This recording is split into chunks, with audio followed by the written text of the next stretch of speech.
Hi everyone, a very warm welcome back to MEC-TEC. We are in an unusual place, at least for you guys today. We're in the garden, and the reason for this is we are expanding the MEC-TEC HQ by way of this area here turning into a parts, tools that aren't used very often, and possible workshop building that's going to go right here.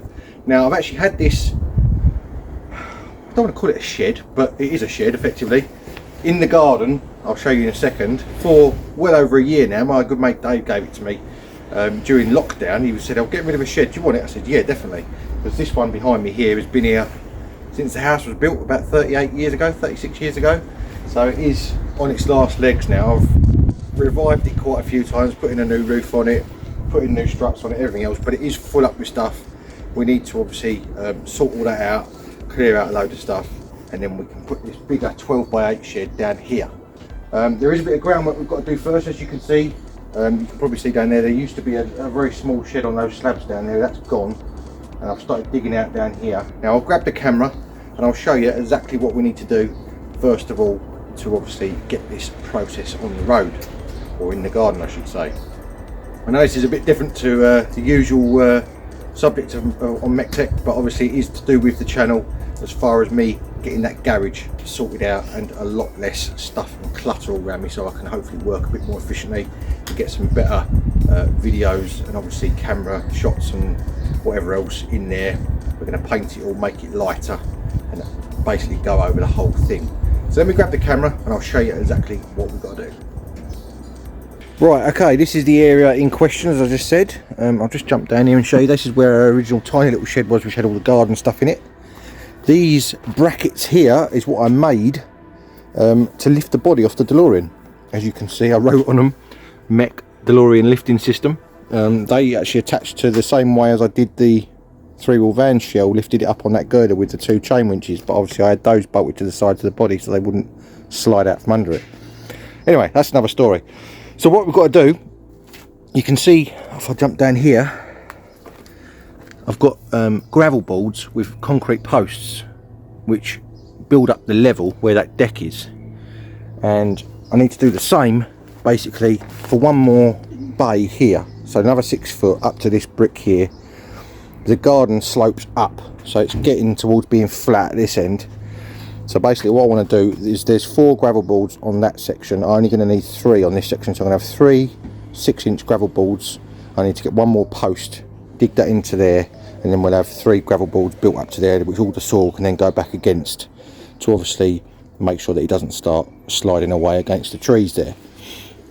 This end's going to be okay, as I say, because the level comes up as it comes along, and we're going to use these slabs, one of these in each corner and then 2 in the middle, to put the base of the shed on. It's going to be on legs, so I can level it once I've made the frame, if that makes sense, on the legs itself. So it hasn't got to be bang on level as far as the ground's concerned. I'm just going to obviously have slightly longer legs this end and slightly shorter legs at this end. Well, it'll probably be quite similar actually, because if I stand there, you can see it's not much of a gradient between here and over there. So it is a bit of a no man's land down here. It's always been a bit of a dumping ground, this corner of the shed. So this is going to be effectively phase 1, because once this is built, I can then extend the garage a little bit and then be able to get 3 cars in here then. But I'll just show you, if I come over here, this is the shed that's been sitting here against the tree there for well over a year, probably 2 years in fact, and it's about time I did something with it. I need to get it sorted out, so as I said before, so we can sort the garage out. So the first thing I'm going to do is get that hole dug for that post, get that dug down. We can get a concrete post. I'll have to cut it down because obviously I don't need it full height. I need it to go into the ground a couple of feet and obviously stick out 2 or 3 feet. We can get that put in the ground, get the gravel boards in, fill that in, get this all flat. Then we can start moving those slabs around, getting those in position. And then behind here, I've actually got a load of massive bits of wood, treated wood, that my mate Dave also gave me, which is going to act as the framework for the base. It's going to be well beefy, really, really strong. And obviously that is going to be the wood for our base, and hopefully it should give us a lovely big space for storage and activities. So without further ado, let's crack on, get this section dug out, get that post in, and then we'll go from there.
Right, after a lot of huffing and puffing and digging, that is what I've come up with as far as a hole is concerned. A lot you can see down there, but there is a hole there. Obviously you can see it's about 2 foot deep. I think that'll be more than enough, because obviously it is supported on all sides. It's not like it's got an open side this side like that further down the garden. This side is all supported because the whole level is higher as far as the slope, you know. So that's going to be good enough, I think, for that. I'm going to get the post. I've got to go and get that now. I'm going to get the post, get that cut down to the right height, so that it's just sitting at the same height as what that one is just there, out the ground. And obviously then we can get our 3 gravel boards. I'm not going to go quite as deep, because as I say, there's no point, because there's ground there supporting it anyway. So I'm going to do 3 gravel boards high this along here, make sure that this section that I've been kneeling in is all level, get that post in the hole. We can butt it up to the concrete board so we know that it's all in the right position, wedge it in there, get some postcrete in there, which is obviously quick setting, and that should be good for our land barrier to hold up the soil for the shed to sit on. I'll come back to you in a minute. Right, it is the next day, and as you can see, I've got 3 new gravel boards and a concrete post, so they are all ready to go there. First thing I'm going to do today is get that section in between the old post and where the new post's got to go level in that groove, and get one of those gravel boards laying in there to make sure that I've got it bang on level and obviously in the right place, and then we can get our post cut down and set up into that hole to obviously get that cemented in. I've got 3 bags of postcrete, so that should be more than enough. Hopefully I've got some old bits of concrete and bricks I can chuck in the hole there as well to shore it up. So that's the next job. I'm going to get that bit in the middle there levelled, and I'll come back to you in a sec. Rightio, as you can see there now, I've got the 3 gravel boards mocked up where they're gonna be. It is going to sit a fair bit higher than the ground by the looks of it this end, but obviously that, as I say, is because the ground, or the, what am I trying to say, the garden, although it slopes up going this way, I've obviously built this end up slightly higher when I've done all that decking, because I put all that decking in probably about 5-6 years ago. So it is going to sit slightly higher. Believe it or not, that is level, although it doesn't look it in the camera. I've had a level on that. In fact, I'll show you. And that is spot on in the middle. As you can see there, the levels in this garden are all over the place. That makes everything look wonky because nothing's straight. The same with the direction this is travelling in as well. I mean, these have moved, these other gravel boards or posts have moved slightly over the years, only slightly, but obviously that's then set them slightly that way or this way or whichever. So I've just done it at my best sort of eye line as such. That is where it's going to sit. I've measured from the bottom of the hole up to the top of the gravel boards, and I need 37 inches or thereabouts to get just above those gravel boards. So I want to get that post cut now. On that post I actually got it cheaper from Wicks because it's all damaged, but obviously I only need one side of it, which is the good side. So I'm going to get that obviously measured up. We're going to have to use a hammer and bolster to break the concrete, and then there's a couple of reinforcing rebars inside there, metal, so we'll just have to cut those with an angle grinder when we get to them, and obviously that will allow us to get it to the size we want and get it put in and cemented in. So let's get this broken down, or not broken down but cut down, and then we can go from there.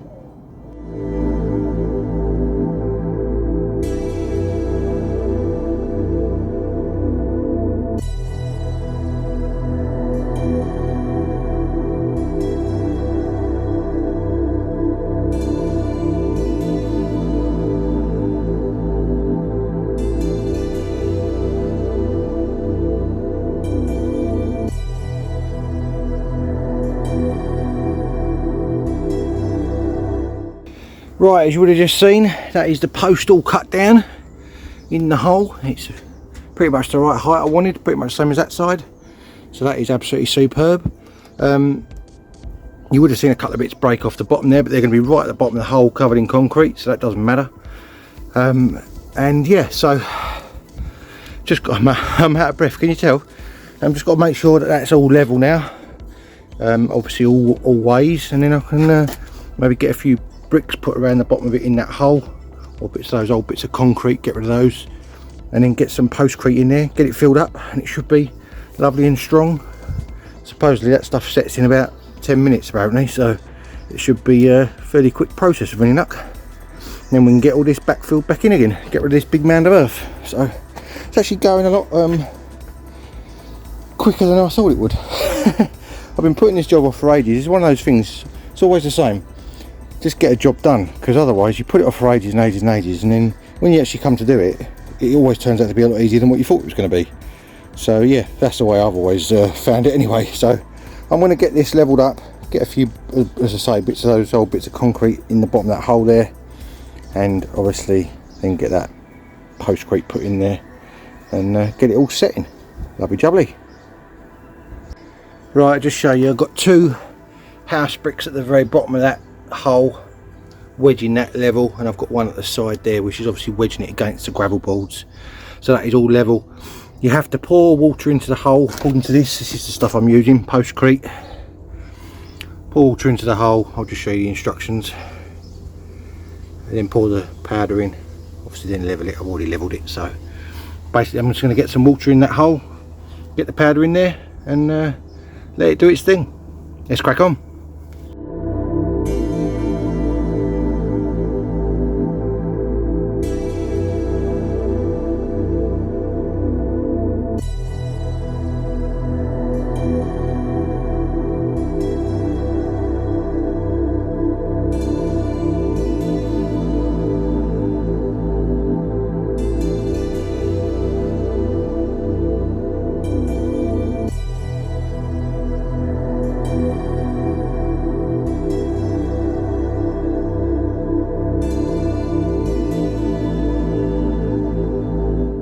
Right, as you would have seen, that is the post concreted in there. There's 3 bags of postcrete in there, along with a couple of bricks, some concrete and various other bits and bobs. And that's probably been in there 5 or 6 minutes now, and as you can see, if I put my leg on that and push on it hard, that is not going anywhere.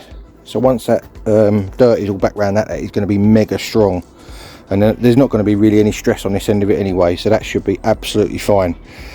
So next job I think is going to be, well, once that's gone off, I'm going to leave that a bit longer just to make sure it's gone off, maybe leave it an hour, even though it's just 10 minutes on the bag, I'll leave it an hour, move all the dirt back in, then I can get these slabs put in, one in each corner, and I also need to take this wall down here because we are very limited on space here, because this space I want to put the new shed is only just big enough and it overlaps onto these bricks by about, well, half the brick width. I can't take the old shed down yet because I've got nowhere to put all the stuff that's in it. So I've got to put the new one up before I can take the old one down, so it's going to be a bit of a tricky one, but yeah, we'll overcome it anyway. So I'll let that go off, we'll get the dirt moved back, and then we will move on to the next part in due course. Right, this is where we are at now. As you can see, I've moved all the dirt back in against those gravel boards. I saved you the boredom of watching me do that. So that is all fairly flat now. It's got a slight gradient going down, although the garden goes up, because obviously I've built this side up. I've obviously built this side up higher than what the original was slightly, so it does go down very slightly, but I'm not worried about that because obviously it's only going to be, it's going to have a pad in each corner, one there, one here, obviously one over there and one over here, and then a couple in the middle. So as long as those 4 or 6 pads are level, then that's all we need to worry about, because obviously we can level the base of the shed itself when I make it on the legs. So that's the plan. I just thought I'd show you this. Most people would be happy with 1 earthing rod. There's 5 there. Now my dad used to live in this house before us, and he's a ham radio operator and dealer as well. He's been trading for 60 years I think it is now, so a long while anyway. And obviously he had this this building here was used to be his workshop, and he had a big aerial, mag loop aerial, mounted on that post. It's still there, it's been there 30 odd years, that post. And I had to dig down in this corner to obviously get that fairly level. I found 5 earthing rods banged into the ground, so it took me a little while, but I managed to get them back out again, so they're all out now. You can see down here as well, there's a lot of remnants of all the radials. This whole garden is covered in copper radials. I think they're copper, and they all come down to here because obviously it all went into this workshop here when it was his shack sort of thing. So yeah, that is the story on that. So that's all sorted out now. So the next thing I think I'm going to do now is take down this row of bricks to give us the space we need to obviously make the base the right size.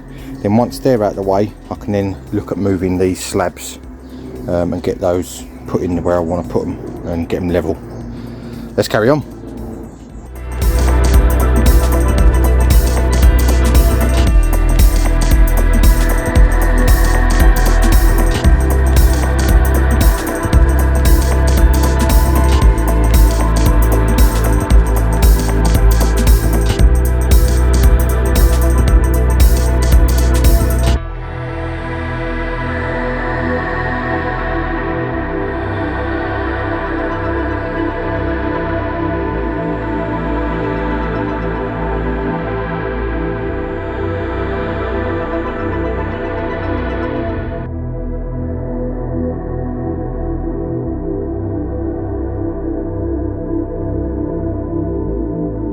Right, update time. As you can see, or would have seen from that bit of time lapse, I've got all that brick wall out up to there.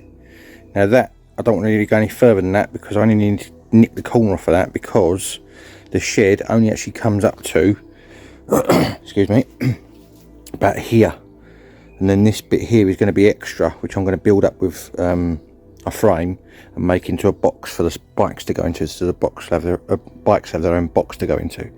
So the shed itself, I need to put the actual slab right there. Now, typical as it would be, years and years ago, when my dad lived here, we made a ramp that went down here to the small shed. So I've had to dig out those two MEC posts, which are absolutely massive, as you would expect a MEC post to be. Two of those, so that's what those two holes were there, one there and one there. And then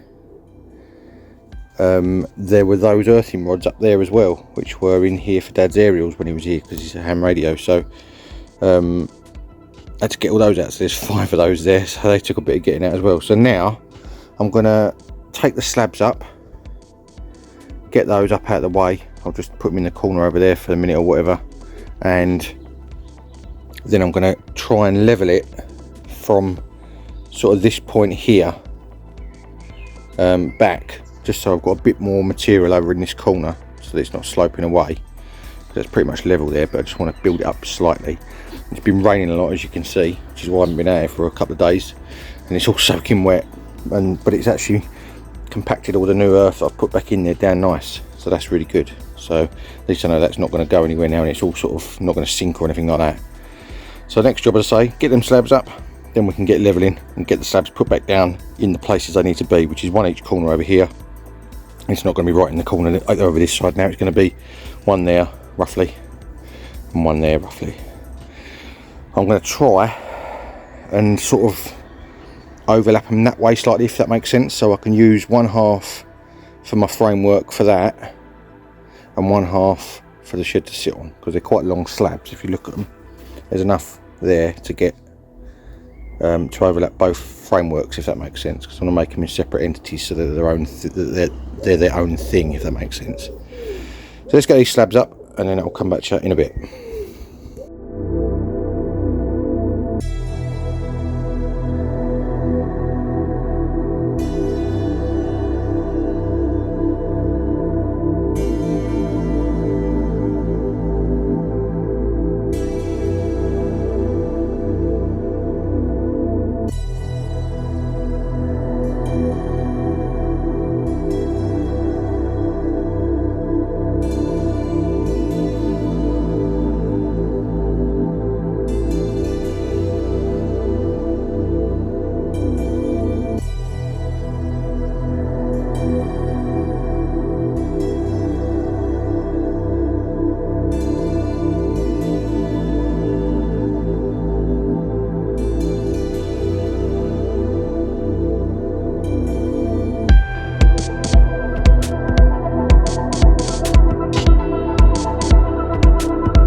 Rightio, as you would have just seen now, for a bit of huffing and puffing, I've got those two slabs in there and level.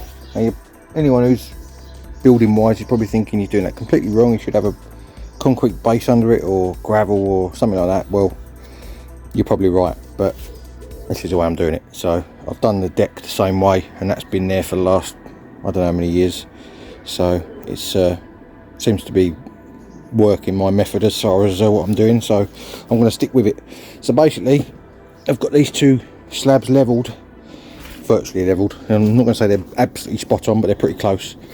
Now they don't have to be level with each other, because obviously we can level the base of the shed using the legs when I bake them, and obviously adjust the height of the legs accordingly. So that is the beauty of doing it like this, is I can obviously effectively, it'll be like a floating base, because I can make it whatever height I want to keep it level. So that is the theory with that. And the reason I put those two slabs in the corners there is because I wanted to make sure I had enough room to get those in for the other little section of base to sit on when I build it after the shed's up. So obviously didn't want to put these big slabs too far that way and then not be able to get the slabs, and I needed to put the other legs on for that little bit of framework there. So that's why they're there. They're only there temporary, just to obviously give me some sort of a guide as to what I'm doing. This one's slightly sunk in, as you can see. This one's sitting on the surface. It's just the way it worked out, getting it level. So basically now I've got to do exactly the same at the other end, and get the two in them corners there, and repeat the process. So I won't time lapse it all again, because it's basically me huffing and puffing, getting these slabs into position. And I'll come back to you once it's all done. Right, there we go. That is the other two pads in and level, as you can see there.